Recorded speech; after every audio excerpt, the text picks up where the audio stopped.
Hi, this is Majin, and I got a bunch of comic reviews for you. Now, some of these are going to go actually really quick because I just want to get to some of the other ones, and my throat's getting kind of sore. So let's take a look here. Dark Knights.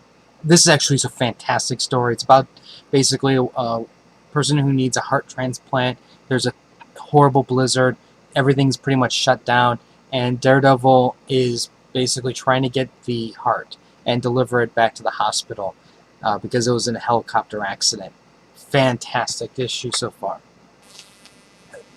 This is basically dealing with a bully that was part of Matt Murdock's life, and it gives a different perspective as to why Matt Murdock was actually bullied. And this was another interesting read. And on one hand, I'm kind of torn because it is changing Matt Murdock's character as a young kid compared to what we know. But on the other hand, it was a very interesting take on the bullying situation. So I'm okay with it, but it's definitely gonna cause a reaction out of longtime Daredevil fans. Okay, let's do Constantine #5. Ugh, that's all I gotta say, really.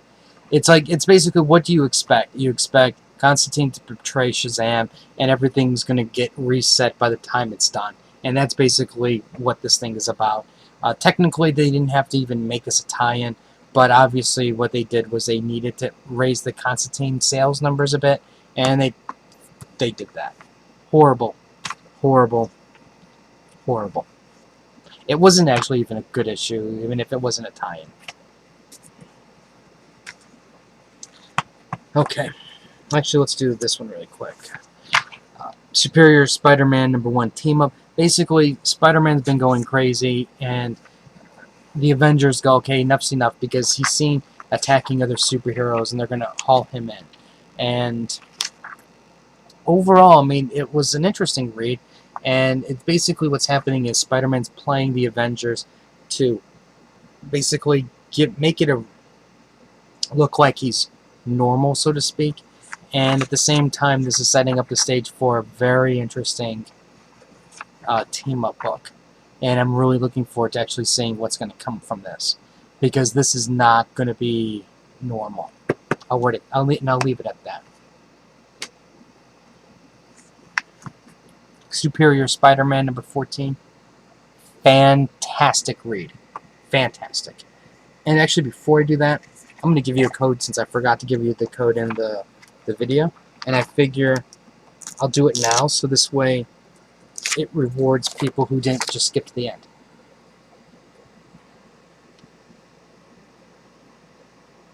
There you go. Okay, this is basically Spider-Man's assault on Shadowland, and Doc Spider-Man just freaking did it right. He basically gets his own private army, and he gets robots, and he just attacks the ninjas. And the artwork is just phenomenal. And what's really interesting to see is he really thinks things through, because it's not just him attacking the ninjas. He actually has people patrolling streets. He has his little robot spiders protecting the buildings and people in the area with their force fields. So he's really thought this thing through carefully. He's blackmailing the J. Jonah Jameson, and I think JJ realizes he's dealt with the devil now. And when all this is said and done and Peter's back, on some strange level, he's going to be happy to have the old Spider-Man back. Now, the other thing that's going on is the Kingpin knows that while that voice is Spider-Man, that's not Spider-Man. This Spider-Man is ruthless, and he knows that he senses that if Spider-Man finds him, he will get killed. And there's no hesitation about that. He knows he's going to die. And he basically plants his seeds to get away. Fantastic read. And I enjoyed it. And I think the other thing that I really enjoyed about this is I didn't see a 20-issue miniseries of him taking down Shadowland. It was just, boom, it's taken down. And it's planning... the ending is basically setting it up for the Green Goblin. And that's the battle I'm waiting for. It's going to be epic. Especially since the Green Goblin is one step ahead. Okay, Uncanny Avengers. Remender's doing a fine job. The way the build up of the story is. Now I think people are going to have some issues with some of this stuff with all the dead coming back, and I agree. I'm having issues with some of that too.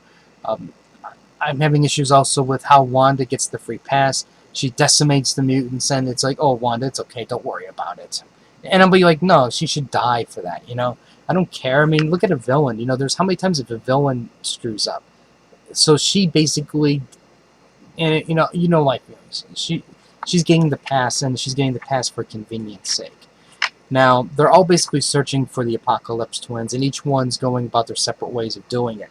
Now, along the way, what we learn is Remender threw in the bone for Captain America. Because if you know, in his comic, he's been gone for years. And in this issue here, it says, yep, I've been gone for a decade. I've gone through a lot. But nobody knows about it. So I like how they're putting that storyline into this book, because there's going to be a lot of explaining to do with concerning that. Now, beyond that, um, this Wonder Man being the pacifist. I mean, why even have him on the team if he's not willing to throw a punch? Just send him home. So I'm really looking forward to seeing what's going to be happening with this battle, the outcome of that. Overall, I enjoyed it. It's getting to that end game really soon. You can tell, since everything's building up for it, and the final confrontation is going to be fantastic. I also liked how Thor and Rogue were starting to get a little, uh, you know, a little flattery amongst those two, and you can possibly see the Thor's intentions later on after the battle. But this was actually, I really enjoyed it. Hunger. Now this one is basically setting up the Galactus invasion of the Ultimate Universe, and I don't really want to spoil too much of this, because I think that part of this really just needs to be read to be enjoyed, and I don't want to give you too much of the pieces. But I will say this: I like the art, I like the writing. The art at times I thought was kind of, and maybe not as great, but I think at other times it basically started to redeem itself. Like this part here, I didn't like as much, but once they got into space, that's when I started to enjoy it more. Now, what I found interesting is the way they handled Galactus, and that the two Galactuses basically merging to that same universe, because like the Ultimate Universe has their version, which is a bunch of ships, and you have our version, which is the humanoid person. So I liked how they handled their first appearance together, and it's really setting the stage for like a tremendous battle to come. Because the thing is, this Ultimate Universe is not prepared. No way, shape, or form is it. I can't see it. You're going to have the Marvel U come in and save the day. But overall, I really enjoyed it. It's a great start.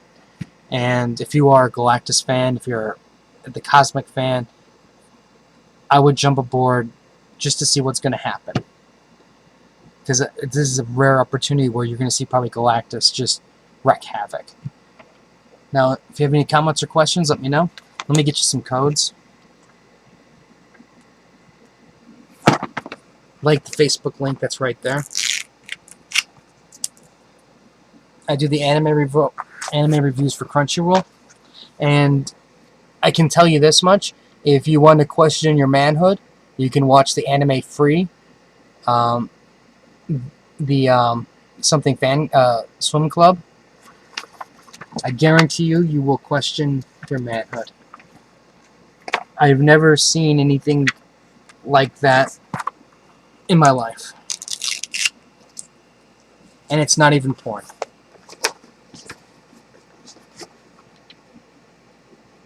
But if you like anime, you want to talk to some girls, watch free, you have something to talk about, guaranteed. And I'll get you one more.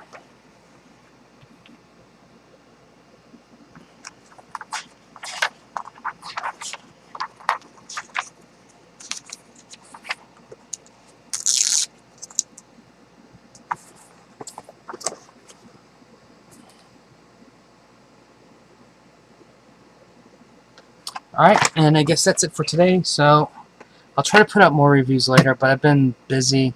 I got manga reviews I want to do. There's 2 of those, so I'll get those out. And until next time.